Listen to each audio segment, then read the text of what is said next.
My name is Emily Carter.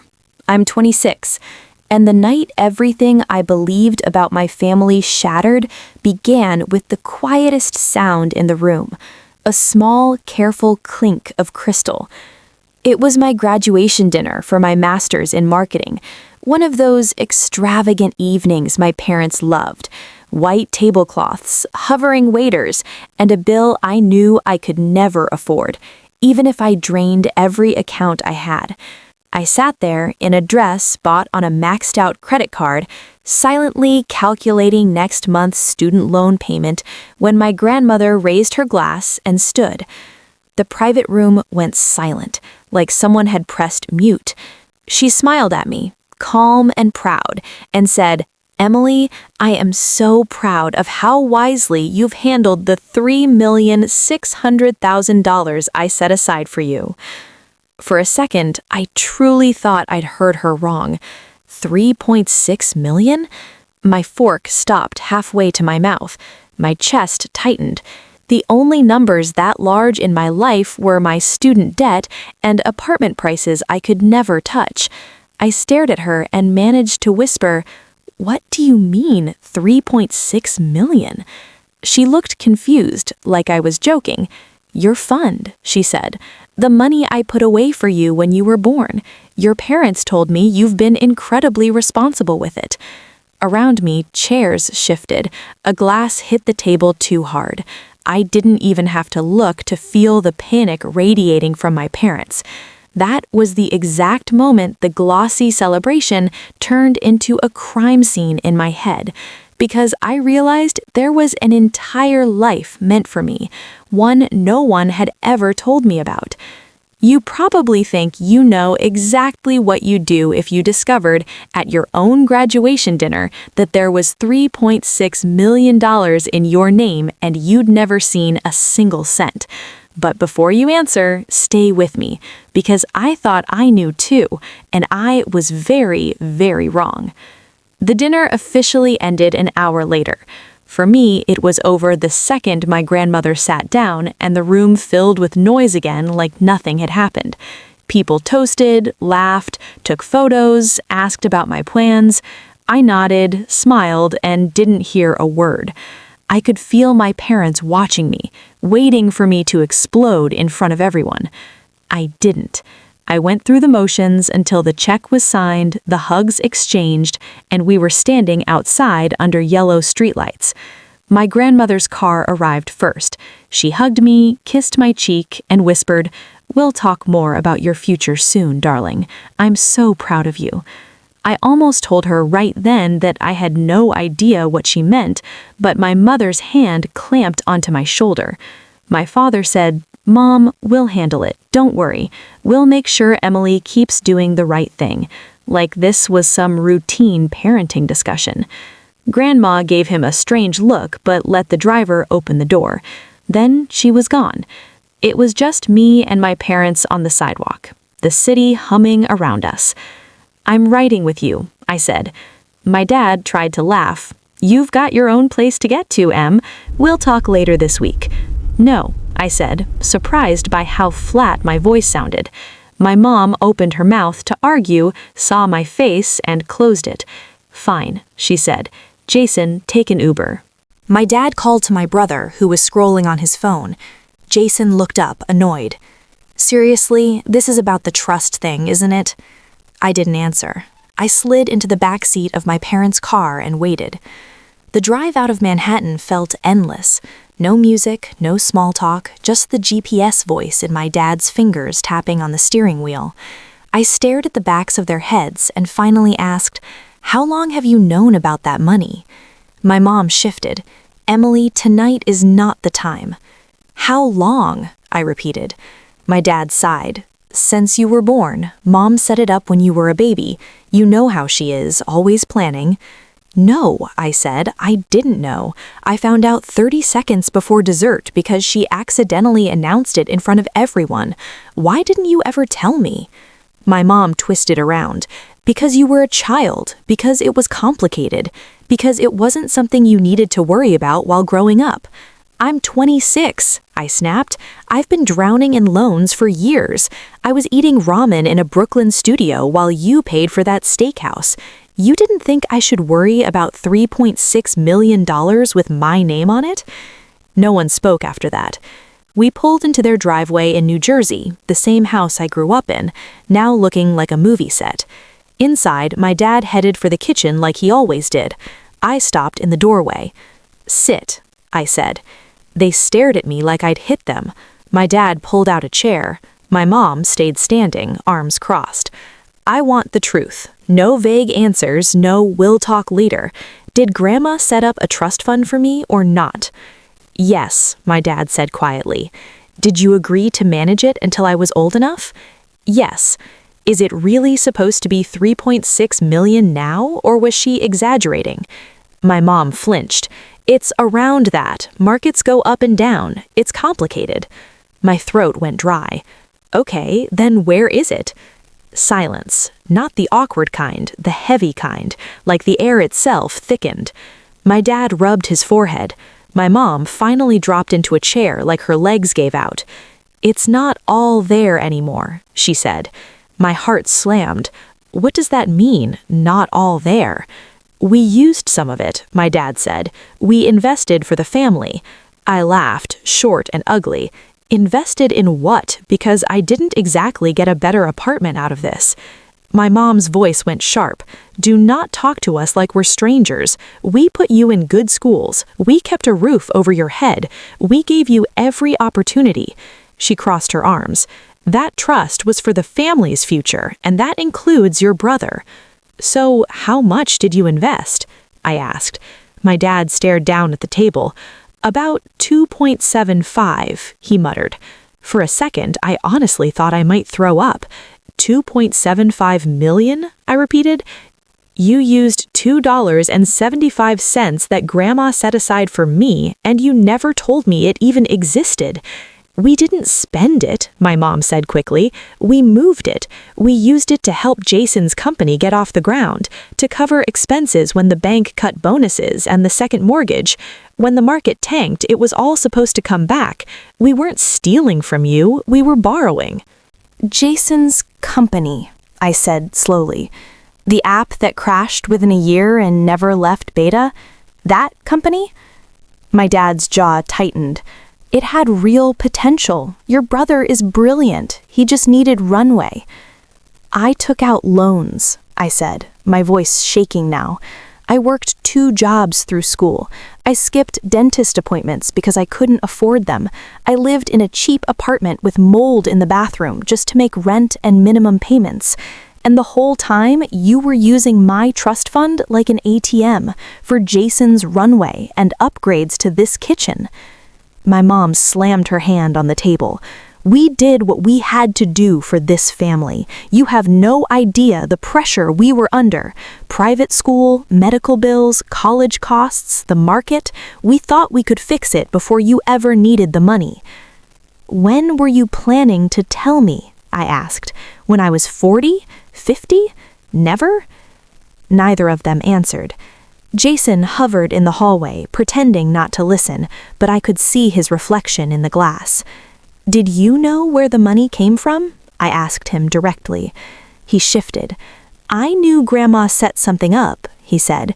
"Dad said it was for all of us if my startup took off. I didn't know there were rules." I stood up. My legs felt unsteady, but I stood anyway. "There are always rules," I said. "You just decided they didn't apply to you." My dad reached out, like he could physically pull the moment back.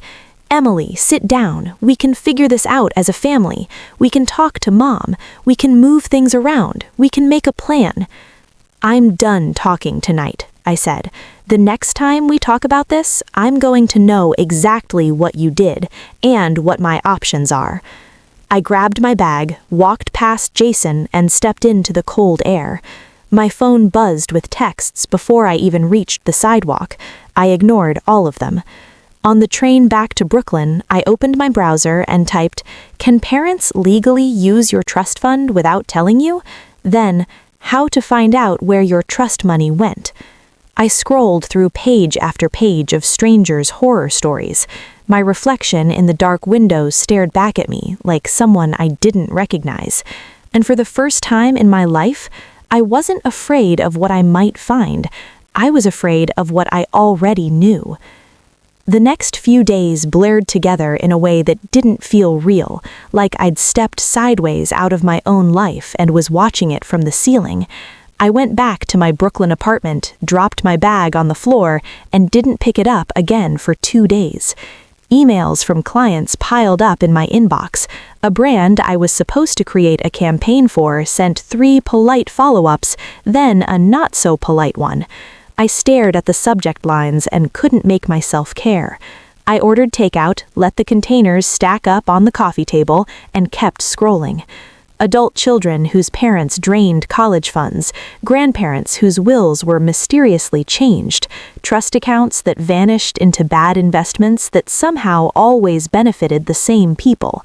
Every story felt like a warped mirror, like my situation was just the upgraded New York $3.6 million version. Maya showed up on the 3rd day without warning. She knocked once, then used the spare key I'd given her back when our biggest problem was splitting rent. "You look like you haven't slept in a week," she said, stepping over my shoes. "I haven't," I said. "Also, my parents stole $3 million from me, so there's that." She blinked, took in the empty cartons and the laptop still open on a page titled Financial Abuse by Family, and nodded slowly. "Okay," she said, "we're going to do 2 things. 1, you're going to drink water. 2, you're going to call your grandma." I rubbed my eyes. "She thinks I've been managing this money. She thinks I'm responsible. She's going to hate me." "Or," Maya said, handing me a glass like she was dealing with a feral cat, "she's going to hate the people who lied to both of you. She's the one who put the money there. She's the source. You need to go to the source." After she left, I stared at my phone for a long time, my reflection pale and blotchy, nothing like the polished girl in my mom's photos. Finally, I hit call. My grandma answered on the 2nd ring, her voice crisp as ever. "Emily, darling, is everything all right?" My throat tightened. "No," I said, "not really. Do you have a minute to talk about the fund?" There was a pause, just long enough to make my stomach drop. "Yes," she said, "I have more than a minute. Tell me everything." So I did. I told her about the dinner, the car ride, the kitchen, about my parents saying they had borrowed $2.75 million for Jason's company, the house, and family expenses. I told her about the loans, the jobs, the fact that I hadn't even known the trust existed until she toasted me in front of everyone. She didn't interrupt. I could hear the faint ticking of a clock in the background, like she was counting every word. When I finished, there was a long stretch of silence. "Emily," she said finally, her voice edged with something I'd never heard before, "do you have access to a secure email?" "Yes," I said. "I'll send you some documents," she replied. "I kept copies of everything when we set up the trust, and several years of statements. Your father stopped forwarding the more recent ones. I thought he was moving them to a different institution for tax reasons. It appears I was naive." "You didn't do anything wrong," I said automatically. "Didn't I?" she replied softly. "I trusted people who didn't deserve it. I won't make that mistake twice. Check your inbox in an hour." When her email arrived, it wasn't a single attachment. It was 12 PDFs, scans of thick documents, signatures, bank logos. I opened the trust agreement first. My name was printed right at the top in black ink. The terms were simple enough even I could follow them. Grandma funded the account when I was born and added to it over time. My parents were listed as guardians until I turned 25, after which I was supposed to have full control. There was no clause about family investments, no clause about funding my brother's dream app. The most recent statement in her folder was from 3 years earlier. The balance then was already over $3 million. My head started spinning as I did the math. If it had continued to grow, $3.6 million at the dinner made sense. but the only way 2.75 million could be gone now was if someone had been bleeding it dry behind our backs. I printed the key pages at the bodega downstairs and spread them across my tiny kitchen table like evidence from a crime show. Then I opened a notebook and started writing everything down, not just numbers, but feelings. Angry, stupid, used, small. I wrote until my hand cramped, then turned the page and kept going. It didn't fix anything, but for the first time since that glass clinked at dinner, I felt less like I was drowning and more like I was treading water. That night, my grandma called again. "I've spoken to someone I trust," she said. "Her name is Lauren Kim. She's a forensic accountant in the city. She helps people trace money when others are trying very hard to hide where it went. If you're willing, she can meet with us and request the full history of your trust." I looked at the papers on my table, my handwriting circling words like stolen, lied, future. I thought about my parents in that big New Jersey house, sitting in a kitchen paid for with money that was supposed to be my safety net. "Yes," I said, "set it up." After I hung up, I opened my laptop again. This time, I didn't type another desperate question into a search bar. I opened a new note at the top of my screen and wrote in all caps, "Lauren Kim's office." Lauren Kim's office doesn't look like a place where people's lives get dismantled and rebuilt. It looks like a minimalist Pinterest board. White walls, tall windows, one plant that somehow isn't dead. She shakes my hand firmly, offers my grandma a seat, and slides a legal pad in front of her like she's about to take a confession. "So," she says, calm and steady, "tell me what you think happened, then we'll figure out what actually happened." I hand her the trust documents Grandma emailed me, along with the last statement she had and my messy notes. She reads in silence, eyes moving back and forth, occasionally underlining something with her pen. "All right," she says after a few minutes. "Here's the good news. This isn't vague. The trust is clear. The money was yours. Your parents were guardians, not owners. They had a legal duty to protect the assets, not treat them like a family checking account." "And the bad news?" I ask. "The bad news is we're going to need every statement from the past few years," she says. "Your grandmother's copies stopped 3 years ago. Your parents clearly diverted mail and communication after that. We need to see exactly when the withdrawals started and where the money went." She has Grandma and me sign authorization forms so she can request records directly from the bank. She explains everything in a way I can actually follow. Custodial responsibilities, fiduciary duty, how paper trails are like fingerprints even when people try to wipe them away. 2 weeks later, I'm back in her office, staring at a stack of pages thick enough to be a manuscript. Lauren has color-coded everything. Blue for normal investment activity, red for withdrawals tied to my parents, orange for anything connected to Jason. There's a lot of red and orange. "This," she says, tapping a cluster of red lines, "is when things went off the rails, right around the time your brother launched his company. They started moving large chunks out of the trust into an LLC connected to him, and another tied to your father. Over the next few years, about $2.75 million leaves your account." "And goes where?" I ask, even though I already know I won't like the answer. "Into the LLC funding your brother's startup," she says. "Into a real estate holding company that owns your parents' lake house. Into checking accounts that line up with home renovations, car payments, private school tuition for your cousin, and assorted consulting fees that look a lot like lifestyle expenses." She flips to another page. "They also created something called the Evelyn Future Leaders Grant. Sounds impressive. Only beneficiary is Jason. They pulled money from your trust and labeled it grant disbursement. On paper, it looks like charity. In reality, it's just another pipeline feeding his company." My stomach tightens. "So they didn't just lie," I say. "They built an entire fake structure to make the lie look legitimate."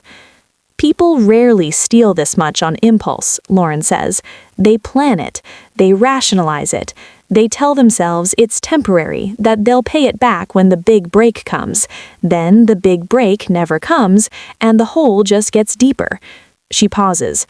Emily, this isn't a misunderstanding. This is misappropriation of trust assets on a massive scale. That night, I call my grandma to update her. She was quiet for so long that I thought the call had dropped. Your father did something similar to my sister once, she said finally. I didn't want to believe her. I told myself she was bitter, that she was exaggerating. I was wrong. That sent me down a different path. I texted an aunt I hadn't seen in years, my dad's younger sister, the one who stopped coming to Thanksgiving without explanation. Her name is Rebecca Miller. She was Aunt Becky to me when I was little. I asked if she had time for a call about something family and money related. Her reply came back in under a minute. I've been waiting 20 years for someone else in this family to ask that question. Call me.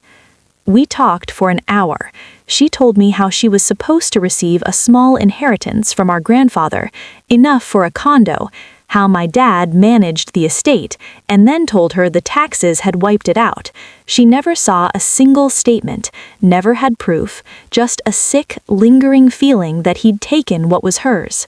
Hearing her say, I believe you, and I'm sorry they did this to you too, made something in my chest unclench and burn at the same time. Between Lauren's spreadsheets, Grandma's documents, and Aunt Becky's story, a picture was forming that I couldn't unsee. This wasn't one bad decision, it was a pattern. It was who they were when no one was watching.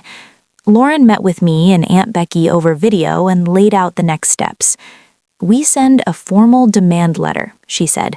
We outline the amount, the transactions, the breach of duty. We give them a chance to return the funds or propose a real repayment plan. If they refuse, we escalate, civil suit, and, if necessary, referrals for tax and fraud investigations. She paused. But you need to decide what you want. Do you want your money back quietly, or are you willing to go to war for the full truth? I stared at the red and orange lines that used to be my safety net, my home, my options. I thought about my parents in that house, acting like I should be grateful for steak dinners bought with my erased future. I want both, I said finally. I want my money back, and I want them to have to look at what they did and know it's not just going to disappear this time. Lauren nodded. Then we'll give them a chance to do the right thing, and when they don't, we'll be ready. As I left her office, the city felt different. The buildings were the same, the noise was the same, but for the first time since that glass clinked, I didn't feel like I was waiting for something to happen to me. I felt like I was about to make something happen, and I knew exactly whose world it was going to hit first. The demand letter went out on a Tuesday afternoon, emailed and sent by certified mail. 10 pages of calm, precise fury wrapped in legal language. Lauren and our lawyer, Daniel, had gone over every word. It laid out the facts, the amount taken, the dates, the entities they used, the duties they violated. Then it gave them options. Return the money or propose a concrete repayment plan backed by real collateral. Step down as trustees, sign the appropriate documents, stay civil, literally and figuratively. No threats, no drama, just a very clear line in the sand. For 3 days, nothing. No calls, no emails, just that strange, buzzing silence I'd learned to recognize as them scrambling. On day 4, I woke up to an email from my dad. The subject line read, "Let's talk like a family." The body was exactly what I expected. A soft apology wrapped around a hard refusal to take responsibility. We never meant to hurt you. We always intended to pay everything back. We did what we thought was best for everyone. Lawyers only make things worse. Let's sit down, the 3 of us, and work this out quietly. He copied my mother, of course, not my grandma. I forwarded it to Lauren and Daniel. Lauren replied almost immediately. They're trying to pull this out of the formal process so they can control the narrative again. Don't go alone. Don't agree to anything without us. Instead of emailing my dad back, I texted him one sentence. We can talk in person on Sunday at 11 at the cafe by the park. Then I texted my grandma and asked her to be there. She responded with one word: always. That night, staring at the ceiling, I realized something that made my stomach churn and my spine straighten at the same time. Whether I won or lost, this wasn't just about me anymore. Aunt Becky's story, Grandma's near miss, the way my parents had turned my trust into a silent funding source for Jason's fantasy, it was all part of the same disease: secrecy, entitlement, the assumption that no one would ever question them. That's when I opened my laptop and wrote something I'd been drafting in my head for weeks, an anonymous post on Reddit. I changed names, I blurred details, but I didn't change the bones. My parents secretly spent $2.75 million from a trust my grandma set up for me. I found out at my graduation dinner. Here's what I've learned so far. I hit post and went to make coffee, expecting maybe a handful of responses. By the time the coffee finished dripping, the post had thousands of comments. By that evening, it had thousands. People from everywhere shared their own stories, some smaller, some bigger, all carrying the same ache. A few lawyers commented that our demand letter sounded solid. A TikTok creator who did story times about financial abuse messaged asking if they could share my story. Anonymized, I said yes. I wasn't naming my parents, but I wasn't hiding what they'd done either. It was strangely comforting knowing that even if they tried to paint me as an ungrateful daughter, there were thousands of people who recognized the pattern and called it what it was: theft. Sunday came quickly. The cafe by Central Park was one of those places my mom loved. All exposed brick and overpriced lattes. I arrived early, a folder tucked into my bag. Copies of Lauren's charts, the trust agreement, printouts of my parents' own signatures on transfer orders. My grandma showed up a few minutes later, in her usual pressed blouse and slacks, pearls at her throat like armor. She kissed my cheek, sat down, and folded her hands. "You look steady," she said. "I feel like I'm going to throw up," I replied. "Then you're probably ready," she said. My parents walked in 5 minutes late, together, dressed like they were heading to brunch with friends, not an ambush of their own making. My mom's smile was tight, my dad's was practiced. It disappeared when he saw Grandma sitting beside me. "Mother," he said, "I didn't realize you'd be here." "That is obvious," she replied. "Sit down." What followed wasn't dramatic the way movies make scenes like this. There was no yelling, no plates shattering, just my parents cycling through every tactic they knew and watching each one die in the air. They minimized. "We didn't think you'd need all of it right away." They rationalized. "We used it to give Jason a chance and keep the family afloat." They guilt-tripped. "After everything we've done for you, this is how you repay us, with lawyers?" I didn't argue.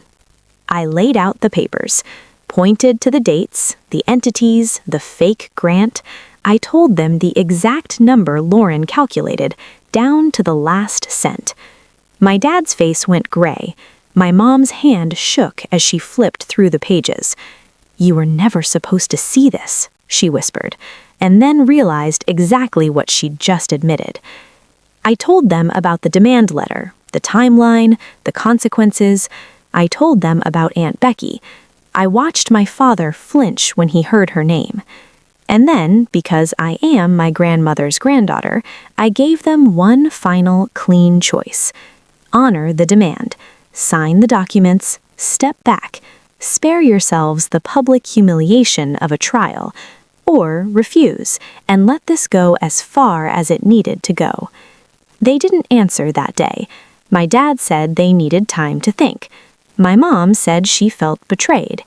Grandma stood, placed a hand on my shoulder, and told them very clearly that she would support whatever I chose. As we stepped back into the sunlight, my phone buzzed. A Reddit notification told me my post had crossed 100,000 upvotes. Somewhere out there, strangers knew more of the truth than the people who had sat across from me at Sunday dinner my entire life. And for the first time, that felt less like a nightmare and more like a weapon I was finally learning to use. They did exactly what Lauren said they would. They went quiet. For a full week after the cafe meeting, there was nothing. No calls, no emails, just a heavy silence that felt less like peace and more like the pause before a storm. Then the storm arrived in my inbox, wearing a suit. The email came from a law firm I didn't recognize. Subject line, response to demand. Attached was a PDF filled with legal cushioning around a very simple offer. They would repay $500,000 over 10 years with no interest, on the condition that I sign a non-disclosure agreement and agree never to speak or post about the matter again. They also wanted me to acknowledge that they had acted in good faith for the benefit of the family. I read it once, then again. My jaw clenched harder each time. I forwarded it to Lauren and Daniel with one sentence: absolutely not. Daniel called me 5 minutes later.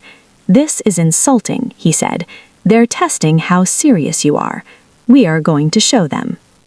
We sent a rejection that same day. No counter, just a restatement of the original demand.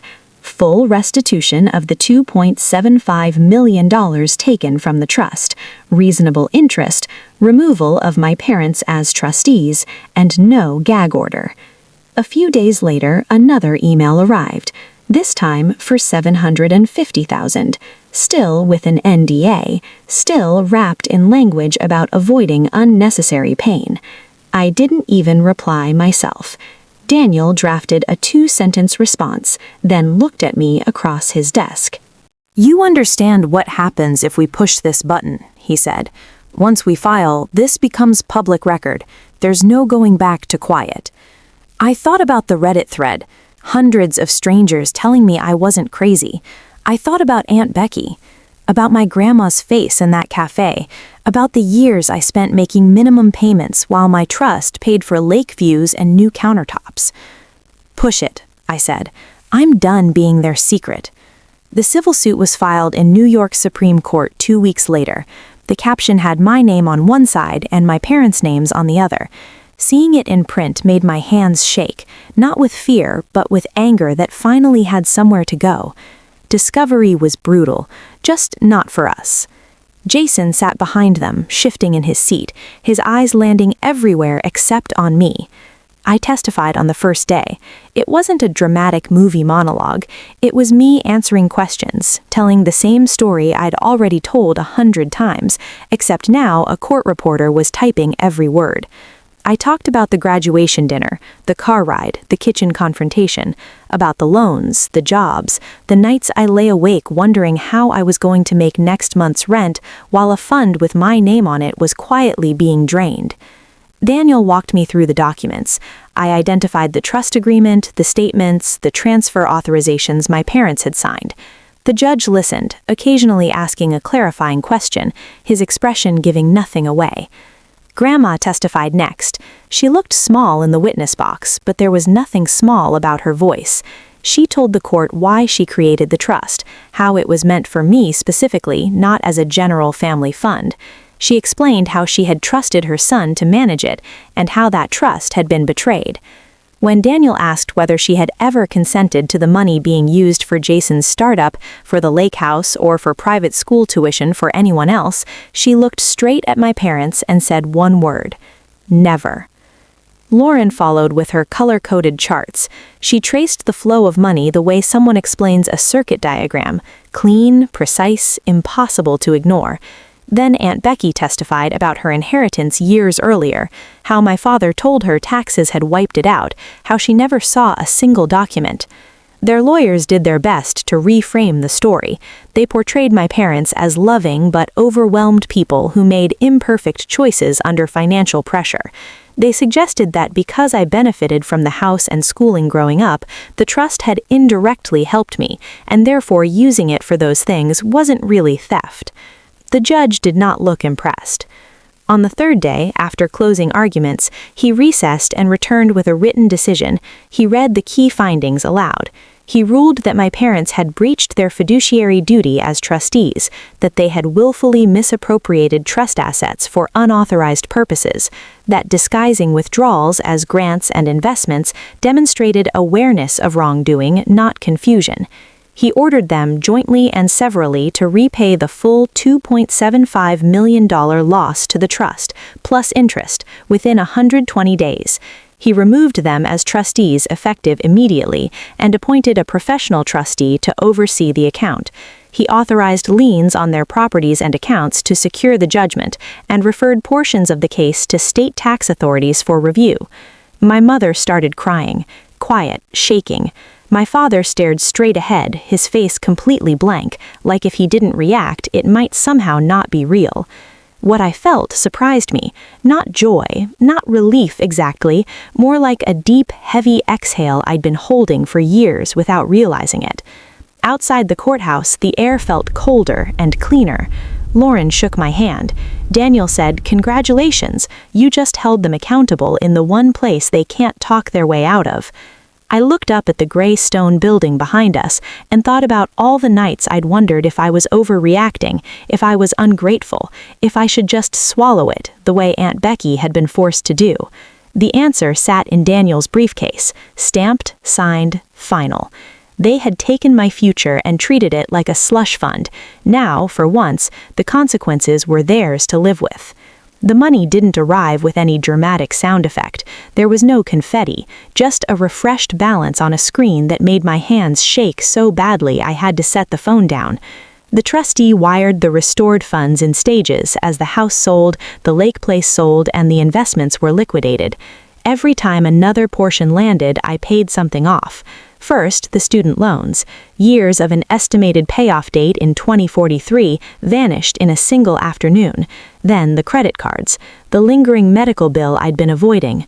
The tiny, stupid store card I opened at 19 for a 20% discount and had been chained to ever since. Watching those balances drop to zero felt less like winning the lottery and more like finally cutting loose a weight I hadn't realized I'd been dragging for a decade. After that, I sat down with a different financial planner, someone the trustee recommended, someone who had never met my parents and didn't care about family drama. He cared about math and risk tolerance. We built a portfolio that wasn't about revenge or proving anything, just stability, boring index funds, a conservative slice of bonds, a plan for a down payment someday if I ever wanted to buy instead of rent. For the first time, my future was made of numbers I could actually see instead of a constant fog of panic. I didn't call my parents to tell them any of this. I found out through Aunt Becky that they'd moved into a much smaller townhouse after the judgment, that my dad was doing consulting work for a fraction of what the bank used to pay him, that my mom had taken a part-time job at a community center and told people she'd chosen a simpler life.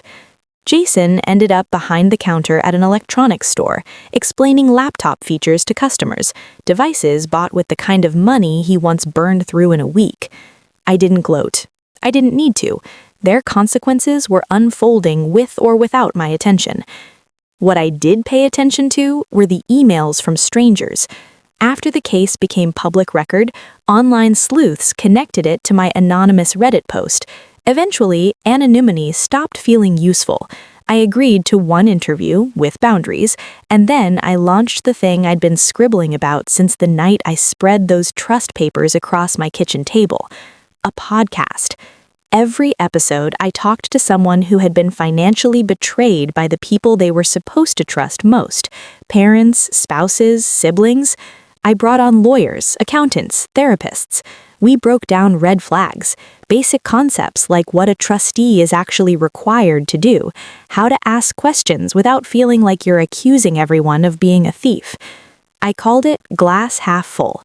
For a long time, the sound of my grandmother's glass clinking at a dinner table had felt like the moment everything broke. Now it felt like the moment the truth finally had space to pour out. Grandma didn't get to hear most of it. She died quietly the following spring, in her sleep, after sending me one last card in her neat handwriting telling me she was proud. Not because I'd won, but because I hadn't let them shut me up. She left me her house and a portion of her estate. I cried when I found out, not because of the property, but because even in her will, she refused to pretend everything was fine. I sold the house and used part of the money to start a small fund in her name. It pays for forensic accounting consultations and first meetings with young adults who suspect something is wrong with their family finances. It's not huge, but it's real. It exists in the world now, like a tiny force field against the kind of silence that almost swallowed me. People sometimes ask if I forgive my parents. I don't have a neat answer. I don't lie awake at night planning their ruin anymore. I don't check on them, I don't stalk their social media, I don't wish them dead. Mostly, I just don't let them take up space in my decisions anymore. And for me, that's enough for now. If there's a lesson in all of this, it's not never trust anyone, and it's not money ruins everything. It's simpler and uglier.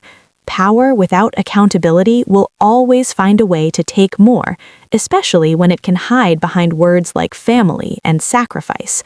You are allowed to ask where the money is. You are allowed to want to see statements, to read documents, to say no when something feels wrong, even if the person sitting across from you once changed your diapers or paid for your braces. And if you ever hear a glass clink at a dinner table and someone announces a future you didn't even know you were supposed to have, I hope you remember this. It might feel like your world is ending, but sometimes that sound is just the crack in the story you were handed, the place where you finally get to start writing your own.